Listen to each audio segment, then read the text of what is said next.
Quarter, Delicoi. Fee Jamieson-Folland, the lifestyle aligner, helping you live the life you love. And this week, to do that, we're talking about how does stress trigger heart disease. So it seems to be that women are more likely than men to develop heart disease, which is unfortunate.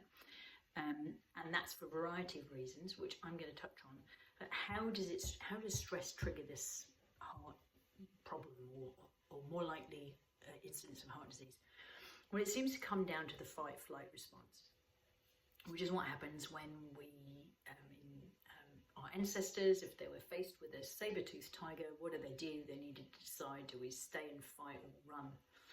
And this response in the body is designed to get our blood pumping to our muscles so that we can act. And as such, it spike in blood pressure, a real squeeze on our arteries, heart rate up, because we've got to take action. Challenge is, these days for us, we're not facing saber-toothed tigers, most of us.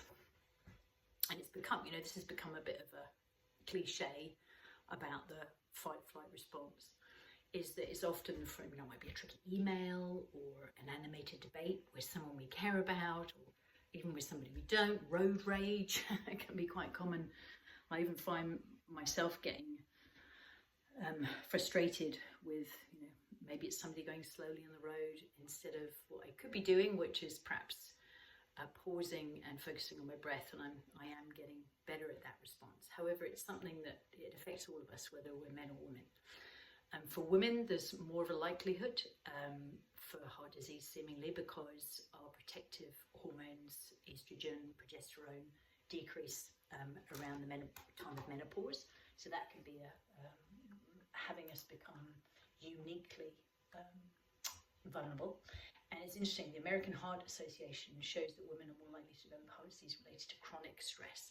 So this is when that situation of living in it might be with financial challenges, it might be caring for a loved one, that it doesn't, this temporary spike in blood pressure doesn't stop, it carries on. And it's interesting, it talks about women are more likely to experience things like broken heart syndrome, so Takotsubo, so this is something I learned, cardiopathy, which mimics a heart attack, and it's triggered by extreme emotional stress, and disproportionately it affects women.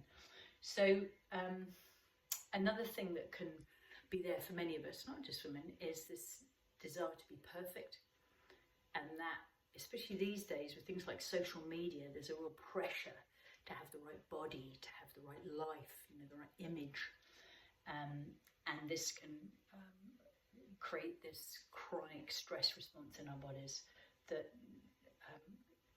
it's not adrenaline this time, it's cortisol that creates the chronic long-term effects, and actually can affect things like the laying down of plaques, or atherosclerosis, you may have heard it called, in our arteries. And it can actually increase our risk of heart disease by 40% when it comes to this chronic stress. And that's from the Journal of the American College of Cardiology. So I could go on, but as usual, I'm going to say it's wise for you to check out this week's blog, because it is packed with goodies. Not just, oh gosh, this is going on, what is it that we can do about that? So check it out, and I'm looking forward to hearing from those of you who send me your insights and your experiences. It's always so good to hear from you. Ciao for now.